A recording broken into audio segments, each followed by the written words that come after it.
السلام علیکم ورحمۃ اللہ وبرکاتہ۔ ناظرین کرام اور میرے عزیز بھائیوں، آج ایک درخواست لے کر آپ کے پیش خدمت ہوا ہوں۔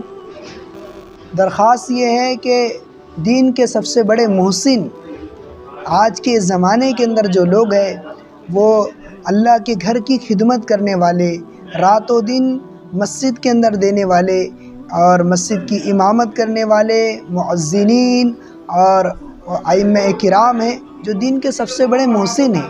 یہ ہمارے بچوں کو قرآن مجید پڑھاتے ہیں، مسجد کے اندر امامت کرتے ہیں اور مؤذنی کرتے ہیں۔ یہ ان کی خدمات ہے، ان کی وجہ سے وہ دین کی بڑی خدمات انجام دے رہے ہیں۔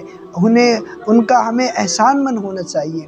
لیکن افسوس کی بات یہ ہے کہ بہت سارے مساجد ایسی ہوتی ہے کہ جن مساجد کے اندر ان ائمہ کو معقول طریقے سے تنخواہ نہیں دی جاتی ہے۔ بہرکیف ہمارے زبان کے اندر معقول تنخواہ کا معنی 10 یا 12 ہزار روپے ہوتا ہے، حالانکہ یہ بھی کوئی معقول نہیں ہے، غیر معقول ہی ہے۔ پھر دوسرے درجے میں وہ ائمہ آتے ہیں یا وہ مساجد آتی ہے جن مساجد کے اندر بہت ہی کم تنخواہ دی جاتی ہے، اس لیے کہ مسجد کے اتنی گنجائش ٹرسٹیان کی اور دیگر لوگوں کی نہیں ہو پاتی ہے کہ وہ زیادہ پیسہ دے سکے۔ کچھ وجوہات ہوتی ہے، کچھ وجہ ہوتی ہے۔ اس کی بنا پر بہتر ترتیب یہ رہتی ہے کہ اللہ تبارک و تعالیٰ نے جن لوگوں کے پاس میں مال دیا ہے، جن لوگوں کے پاس میں کچھ اسباب دیے ہیں، اللہ رب العزت نے با اثر لوگ ان کو بنایا ہے بستی کے اندر، علاقے کے اندر۔ ان کا کام یہ ہے کہ وہ ایسے ائمہ کی خدمت کر سکے، ان کی محنت کر سکے، تاکہ ان کا پوری طریقے سے کنسنٹریشن اور پورے طریقے سے ان کی یکسوئی دین کی خدمت کے اوپر مبنی رہے۔ اگر ان کی ضرورتوں کا ہم خیال رکھیں گے تو دین کی خدمت وہ یکسوئی کے ساتھ میں کرے گے۔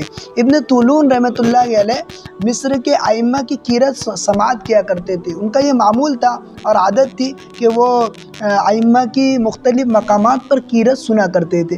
ایک مقام پہ یہ ہوا کہ وہ قرأت سن کر لوٹ کر واپس آئے اور اپنے ساتھی سے کہا کہ یہ دینار ہے، فلاں امام صاحب کو پہنچا دو۔ لہٰذا وہ ان کے ساتھی اٹھے اور وہ دینار لے کر ان صاحب کے پاس میں گئے۔ وہ کہتے ہیں کہ میں ان کے پاس میں دینار دیا اور بیٹھ گیا، باتیں باتوں میں وہ مجھ سے گل مل گئے اور کچھ ایسی غم کی باتیں وہ مجھ سے کرنے لگے۔ انہوں نے کہا کہ میرے یہاں بیوی کی ولادت ہونے والی ہے اور میرے پاس ضروری سامان اور ضروری اشیاء کے لیے بھی پیسہ نہیں ہے، اور جس کی وجہ سے میں آج فجر کی نماز میں قرأت میں بہت ساری غلطیاں کر رہا تھا اور بہت ساری آیتوں کو بھول رہا تھا۔